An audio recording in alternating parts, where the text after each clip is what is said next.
Hello అండి, welcome to Guntur రుచులు. ఈ వీడియోలో నేను మీకు బంగాళదుంప ఫ్రై ఎలా తయారు చేయాలో చూపిస్తున్నానండి.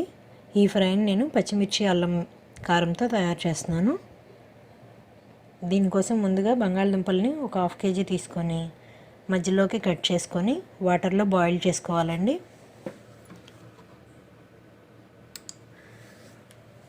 బాయిల్డ్ అయిన తర్వాత వాటిని ఇలా ప్లేట్లో తీసుకొని దానిపైన ఉన్న పీల్ని తీసేసుకోవాలి.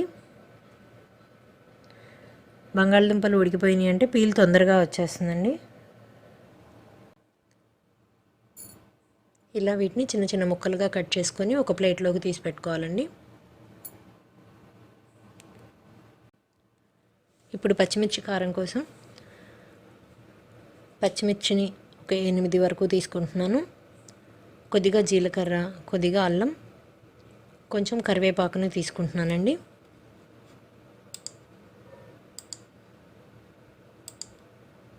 వీటిని మిక్సీ జార్లో ఇలా గ్రైండ్ చేసుకొని పక్కన పెట్టుకోవాలి. ఇప్పుడు స్టవ్ని మీడియం ఫ్లేమ్లో ఉంచుకొని ఒక పాన్ పెట్టుకోవాలి. ఇందులోకి 2 టేబుల్ స్పూన్స్ ఆయిల్ తీసుకుంటున్నాను.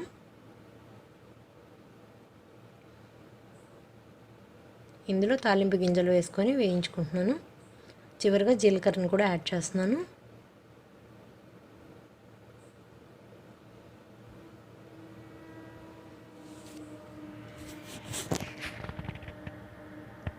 సన్నగా కట్ చేసిన కరివేపాకుని ఇందులో జత చేస్తున్నానండి.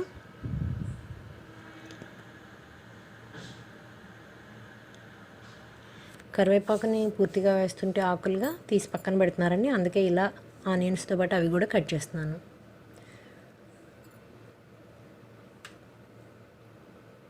ఎవరైనా సరే కరివేపాకుని తీసి పక్కన పెట్టకూడదండి. అది మనకి హెల్త్కి ఎంతో మంచిది.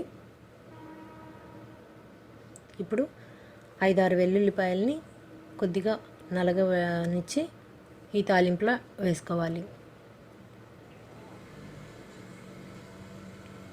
అలా కొద్దిగా నలిపి వేస్తే ఆ ఫ్లేవర్ అనేది ఆయిల్లోంచి వస్తుందన్నమాట.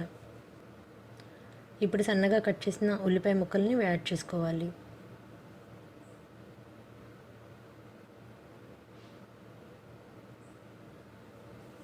ఆల్రెడీ నేను ఇందులోకి పచ్చిమిరపకాయ కారం వేస్తున్నాను కాబట్టి ఇంకా కట్ చేసిన పచ్చిమిరపకాయలని ఇందులోకి వేయట్లేదండి.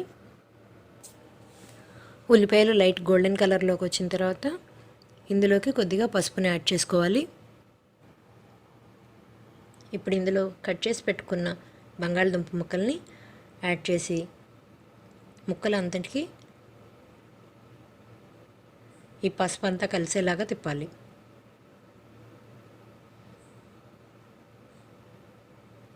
నేను కొంచెం చిన్న ముక్కల్నే కట్ చేసుకున్నానండి. మీకు కావాలనుకుంటే మీడియం సైజ్ ముక్కల్లాగా కూడా కట్ చేసుకోవచ్చు. ఆల్రెడీ బాయిల్డ్ అయిపోయినాయి కాబట్టి మీడియం సైజ్ అయినా కూడా బాగానే ఉంటుంది. ఇప్పుడు ఇందులోకి సరిపడా ఉప్పుని యాడ్ చేస్తున్నాను.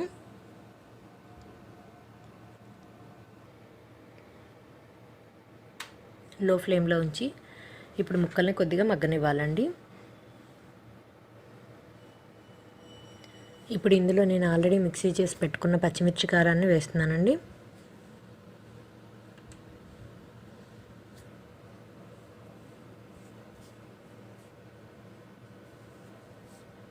బాగా మంట ఉన్న పచ్చిమిరపకాయలు అయితే మీరు చూసి తీసుకోండి.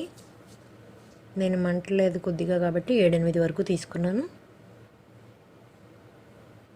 పచ్చిమిర్చి కారం వేసిన తర్వాత 2-3 నిమిషాల పాటు లో ఫ్లేమ్లో ఉంచితే ఆ కారం అనేది ముక్కలకి కొంచెం తగులుతుందండి.